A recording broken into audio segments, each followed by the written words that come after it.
Ngayon mga kababayan, umpisahan muna natin kay Attorney Claire Castro ho, mga bossing. Bakit?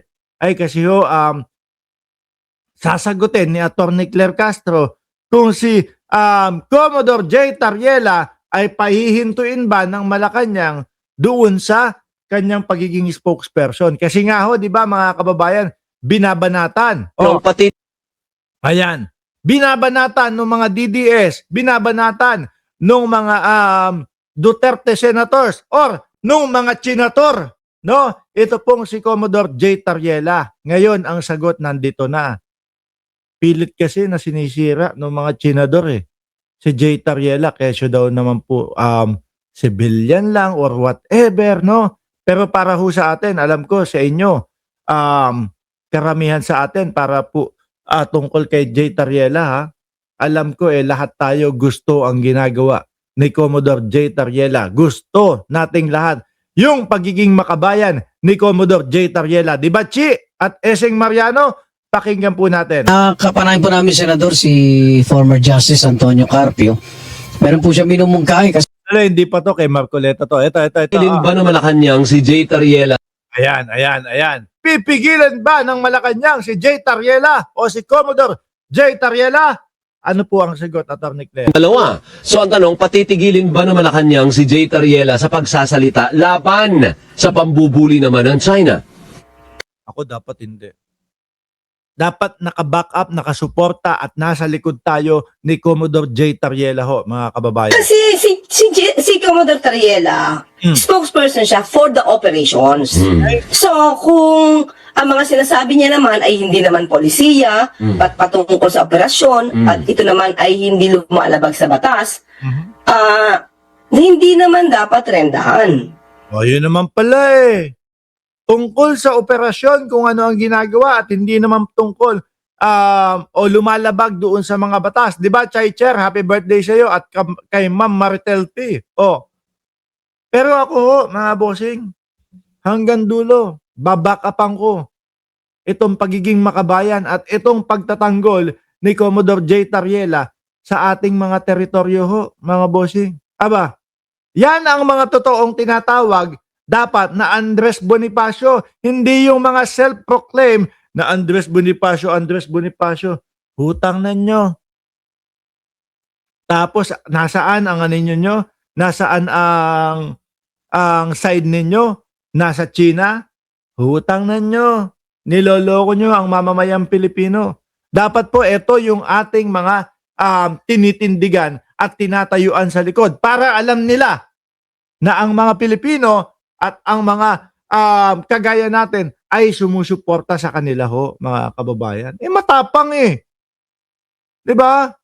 At saka ho, mga bossing, wala akong nakikita na masamang ginagawa nito ni Commodore J. Tariela. Ang mas nakikita ko pa nga ho mas masama pa yung mga ginagawa ng mga senador Biruin mo, kapwa natin Pilipino. Mga leader natin sa bansang Pilipinas. Tapos ipagtatanggol yung China, ipagtatanggol yung presidente ng bansang laging nambubuli ho sa atin, mga kababayan. At ang sasabihin pa nila, hindi dapat tayo nambabastos ng ibang leader ng ibang bansa. Hutang na niya Duterte. Sabi doon kay Obama, di ba? Double standard kayong lahat. Lahat ng mga DDS. Totoo naman di ba? Kapag kayong si Duterte ang nambabastos, nagmumura sa Panginoon, ay okay lang yan. Wala tayong problema dyan. Si Daddy Diggs yan Si Tatay Digong yan No? Minura na yung Panginoon mo. Okay lang sa'yo. Palalagpasin mo lang. Doon ho ako umpisang nawalan ng gana dyan sa mga Duterte, mga bossing, no? Diba? Kasi kung ang ipinagtatanggol din naman niya ay karapatan ng Pilipinas, not going beyond the laws, so Bilang Pilipino, no? Hindi po ba kahanga-hanga ang isang Pilipino na ipinagtatanggol ang karapatan ng Pilipinas? versus doon sa mga tao o doon sa mga senador na ang ipinagtatanggol pa po ay mga kalaban o umaapi sa mga Pilipino. Kung matandaan nyo, nung panahon ni dating Pangulong Duterte, ano pinagagawa nila? Aping-api yung mga mangingisda natin na. Di ba? Pero sino ang pinagtatanggol nila? Yung mga tagabantay ng China. Yung mga kumukuha ng mga malalaking isda. Di ba? Makakahuli ng malalaking isda yung ating mga mangingisda. Tapos ano gagawin? Sasampahan nila yung barko ng ating mga mangingisda. Pagsampa sa barko, mga kababayan, ang gagawin, pipili, akala mo namamalengke. Akala mo babayaran kung magkano yung halaga ng isda. Bababa. Kukuha ng kapalit. Ang kukuha ng kapalit, yosi at alak. Noong mga panahon na yon, kayang makabili sa bayan natin o sa Pilipinas ng tagsisikwentang mga alak at yosi. Tapos, maririnig mo pa si Duterte, sasabihin ng dating Pangulong Duterte, ang tawag dyan, barter. No, palitan ng produkto, di ba, Shiro Kansaki? Palitan ng produkto, okay lang sana kung yung ipapalit, kahalaga o kapresyo nung mga kinuha sa kanilang mga isda. Pero hindi. Ano kapalit? Tagsi 50 pesos ng mga alak at yosi. Tapos yung mga kinukuha sa atin ay mga tagda 2,000 pisong mga malalaking isda na masarap na okay na ibenta doon sa mga restaurant na mga mamahalin. Barter ba ang tawag mo doon? Ang barter ho, mga bossing, ang tawag nila sa nung sinaunang panahon ng pagpapalitan ng produkto. Pero yung sapat na kahalagahan o sapat na halaga ng isang produkto, yun din ang ipapalit.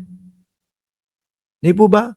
Gusto nyo po ba maulit yun at gusto nyo po ba na tuloy-tuloy gawin sa atin ng mga ibang lahi yon? Siyempre ayaw ho natin, mga bossing. Kaya tayo lumalaban at patuloy na sinusuportahan natin si Commodore J. Tariela at wag ipahinto kung ano man yung kanyang ginagawa. Babakapan natin yan. Di ba, taga Norte?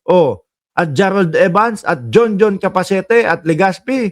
So, hindi naman siya dapat tigilan. Correct. Ang wag lang niyang pupuntahan o may encroach, yung patungkol sa polisiya. Kasi ito po ay sakop naman ng DFA. Opo. Kaya may spokesperson naman ng DFA patungkol sa West Philippine Sea because Pero kaso, pag napakinggan mo yung mga senator, yung mga senador, halos hubaran na lang po eh. Di ba ito si ganito, ganyan, hindi naman dapat nagsasalita yan. Yung iba nga sa kanila, Tariela lang eh. Ang tawag kay J eh. Di ba? Kay Commodore J. Tariela eh. Bastos. Bastos. Na talagang ang kapwa pa natin Pilipino, yung kanilang minamaliit. Ang kapwa pa natin Pilipino, yung kanilang dinudurog. No? Inaapak-apakan. Sabi ni Sir Archie Beroya na kaibigan natin, Andres Bonifacio lang, trip niyan. Siya yung pag nakahay ang buwak si Binoy, yan, kakahiya. Yung mga yan daw, sabi ni Sir Archie Beroya, hindi ko kayo masisisi kung napapamura kayo ng ganyan, di ba?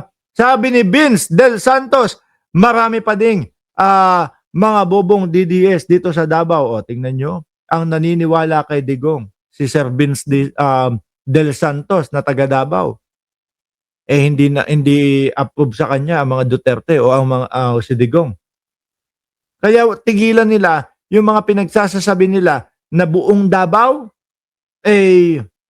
kapit kay Digong o trip o gusto si Digong. Nako, karamihan siguro dyan ayaw ng mayor na karton o ayaw ng tatay na karton. Di ho ba, Sir Vince?